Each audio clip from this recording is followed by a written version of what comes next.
you learn something new every day. And as a dog lover, I love this story. It's something I didn't know, and that is that dogs actually can get jealous. And not just of other dogs. This is sort of an interesting story to bring our listeners in on. A recent experiment showed that if you put a group of people with dogs, and if the people were either reading a children's book or petting a toy dog, the dogs went crazy. They got really upset. So we brought in an expert to explain what is really in the minds of dogs. Laura Stinchfield. Psychic. ThePetPsychic.com is her website. Hey, Laura. Hi there. How you doing? Thanks for having me on. Thanks for coming on. So you can get into the minds of these dogs to understand their behavior. I had no idea that dogs can get jealous.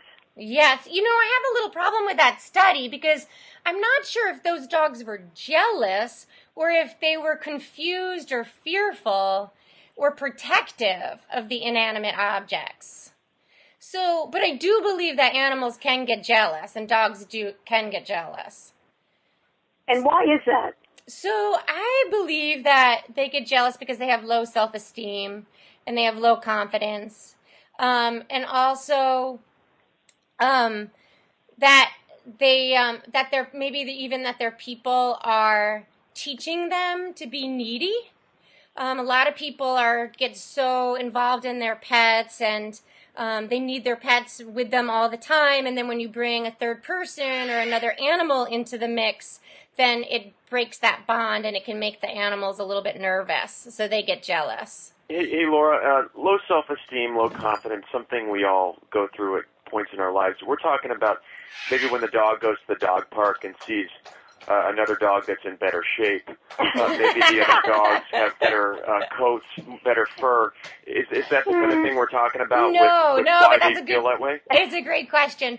No, it's more that the animal doesn't feel confident standing alone, so that they feel like they need their person all the time. So the person has not done a good job at training the animal to feel confident making decisions for themselves. And so when they see that somebody else getting close to their person, they feel like they're not going to have their needs met or the full attention of their person if they need that. So now, if I have a dog, and Scott lives across the street from me, and he has a dog, and I just walk across the street to say hi to Scott and his dog, and I pet Scott's dog, is my dog going to go crazy?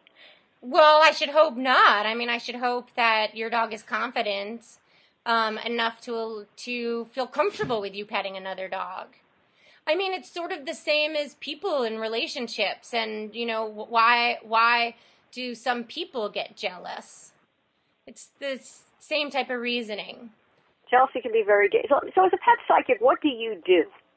So I actually can talk to the animals, and I actually hear them in my mind, their thoughts and their feelings and their images in their mind. Really?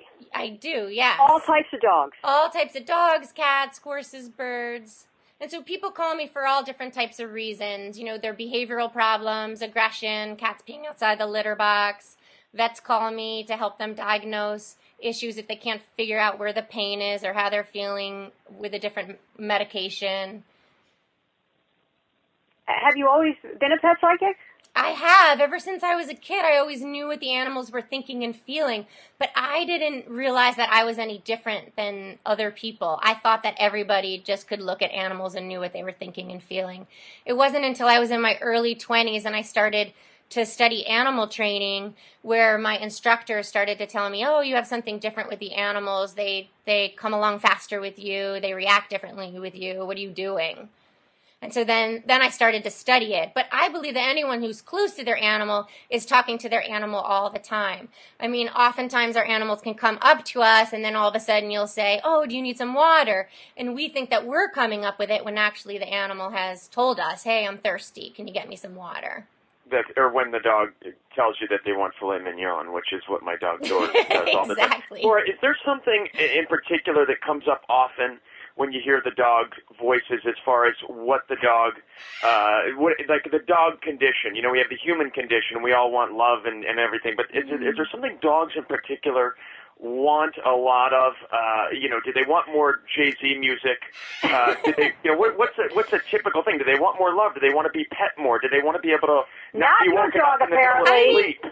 What is it? Kind of all of those things. It really depends on the breed of dog. Like herding dogs or high drive dogs, they all want to be trained more, and they want more outings, and they want to do agility. They want to be challenged in some way. And then most dogs want to go out more. That's common. And like you said, the meat. Most dogs want better, healthier food. Our diet can often give them acid reflux. Dogs that are panting all the time, or dogs that refuse their kibble. They do comment on their diet. They do. Often. Our pet food is really poor, and so diet is a big one. Laura Stinchfield, thepetpsychic.com. Thanks so much for joining the show. We appreciate it. Thanks for having me. When you order your free report, you will begin your free trial.